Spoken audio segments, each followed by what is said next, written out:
The sound of a fictional family bickering on a reality show was the last normal thing I remembered.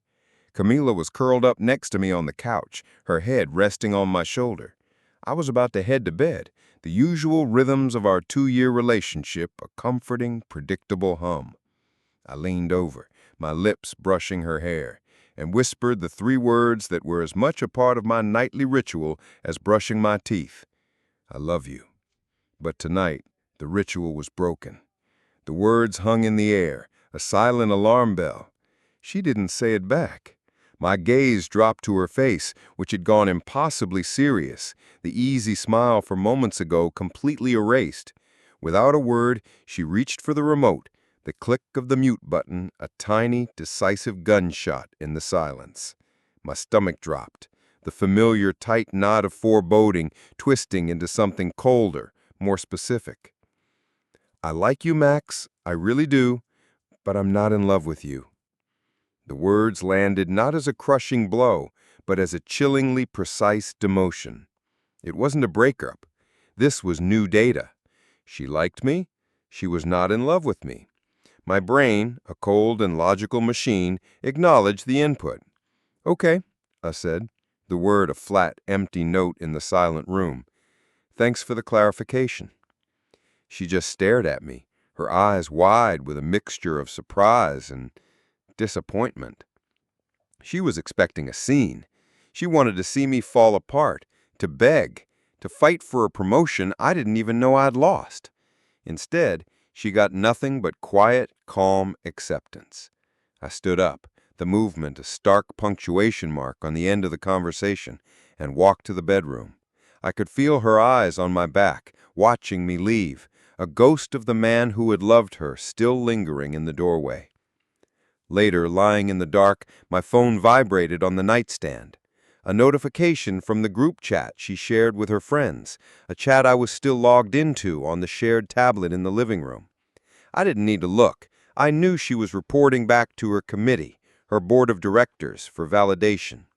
They were calling her brave, mature, a brilliant innovator who had found a new perfect model for a relationship, one where she got all the stability, all the comfort, and all the benefits of my love without any of the messy, inconvenient obligations of having to return it. She thought she was so clever. She thought she had just successfully renegotiated our contract in her favor. She had no idea she had just activated the kill switch. She had just downgraded me from a partner to a roommate. The game was on. She had set the rules, and I was just going to play by them, with a precision she could not even begin to imagine. The week following Camila's brave confession was for her a period of perceived freedom. For me, it was the methodical implementation of what I termed the roommate protocol. The protocol began the very next morning. Waking up at my usual time, I did not, as was my habit for the last 2 years, lean over to kiss her good morning. Instead, I simply got out of bed, went to the kitchen, and made coffee. The man who made her coffee every morning was in love with her. That man was gone. The roommate who shares the kitchen does not. I left for work with a simple, "Have a good day," tossed over my shoulder. No kiss, no "I love you." Just the polite, impersonal courtesy one offers a coworker. At first, she seemed to revel in this. She was cheerful, almost relieved, mistaking my quiet acceptance for her mature understanding of her new relationship model. But the small things, the subtle system changes began to accumulate. On Saturday afternoon, she texted me, "Hey, Guan, the girls and I are thinking of trying that new Italian place tonight. Can you book us a table for 8? This was standard practice. I was the planner, the one who handled reservations and logistics. My reply was a carefully calibrated line of code. "Sorry, I'm busy tonight." I was busy. I was at the gym, something I'd started doing with the extra time I now had in the evenings. The true beauty of the protocol went into full effect that weekend. I did my laundry, and only my laundry. I went grocery shopping, and I bought food for myself. Steaks, chicken, stuff for my lunches. I came home, put my groceries on my designated shelves in the fridge, and started meal prepping. She came into the kitchen looking confused. "Did you go shopping?" "Yep," I said, not looking up at the chicken I was slicing. "You didn't get any of my stuff," she accused. "Oh, sorry," I said, with the polite indifference of a stranger. "I just grabbed what was on my list. I can text you a picture of my receipt so you know what your half of the shared stuff, like paper towels, comes to." The look on her face was a mixture of shock and quiet outrage. The man who bought all her groceries was in love with her. The roommate just pays his fair share. The cracks really began to show on Sunday.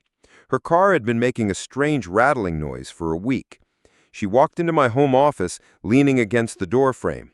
"My car is acting up again. I really think you should take a look at it. I don't want to get ripped off by a mechanic." I swiveled in my chair to face her, my expression one of practiced, neutral sympathy. "That sounds stressful.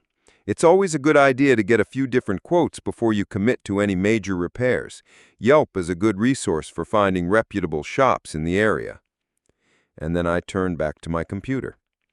She stood there for a full minute, utterly silent. The man who would have spent his Sunday afternoon under the hood of her car was in love with her. The roommate was busy. I wasn't being a jerk. I was being literal. She said she liked me, so I was treating her exactly like a person I liked, a friend, a roommate. The currency of an in-love relationship, the acts of service, the thoughtful gestures, the unspoken support was no longer in circulation. She had devalued our emotional currency to zero, and I was simply adjusting the economy of our household to reflect that. The silence in the apartment was growing louder. She kept trying to start conversations, to provoke some kind of emotional reaction from me. She got nothing but polite, friendly indifference. The roommate protocol reached its inevitable conclusion last night. The past 2 weeks had been a steady decline into desperation for Camila. The apartment, once her stage, had become her prison. She had tried everything to get a reaction out of me. Tears, anger, seduction, nothing worked. I was a friendly, smiling, unmovable wall of indifference. The breaking point, as I knew it would, came over money and the future. The lease on our apartment was up at the end of the month. The renewal offer came from our landlord a few days ago, and I left it on the kitchen counter for her to see. Last night I came home from the gym to find her staring at the lease. "Where are we going to live?" "I'm not sure where you're going to live, Camila, but I've already signed a lease on a new one-bedroom closer to my office. I move in on the 1st. She just stared at me, the final pieces of her world crumbling in her eyes. You're leaving me?" she stammered, the words sounding absurd even to her. "Leaving you?" I feigned confusion. "No. Our living arrangement is simply coming to an end. We're roommates, remember? Our lease is up. I found a place that's a better fit for me. I assumed you would do the same." That's when she finally broke. She screamed, "This isn't fair! You're being cruel! I told you I loved you!" "No, you didn't," I corrected her calmly. "You told me you missed me. You never said you loved me. But that's beside the point. You told me very clearly that you were not in love with me. I believed you. I accepted it, and I adjusted my life accordingly. I'm not punishing you, Camila. I'm respecting your honesty." "But I want things to go back to the way they were," she sobbed. "I'm sure you do," I said, a hint of steel entering my voice for the first time. "You want the man who was in love with you, the man who cooked for you and planned surprises and paid for your life. You want all of that back, but you want it without the one thing he needed in return, for you to be in love with him, too. You wanted a devoted partner who required nothing. That's not a relationship. That's a service provider, and I'm no longer in service." I walked over to the counter and picked up a small velvet box that had been delivered that afternoon. Her eyes lit up with a wild, desperate hope. She still had the arrogance to think this might be a grand gesture. I opened the box. It wasn't a ring. It was a key. "This is the key to my new apartment," I said, holding it up. "I'm really excited about it. It's got a great view." The hope in her eyes died instantly. She had gambled on the belief that my love was an unconditional resource she could turn on and off at her convenience. She had just found out that it came with a very simple condition. It had to be returned. The silence that filled the apartment wasn't loud anymore. It was just empty. I have 25 days left as her roommate. Then I'm free. She got exactly what she said she wanted, a life with a man who isn't in love with her.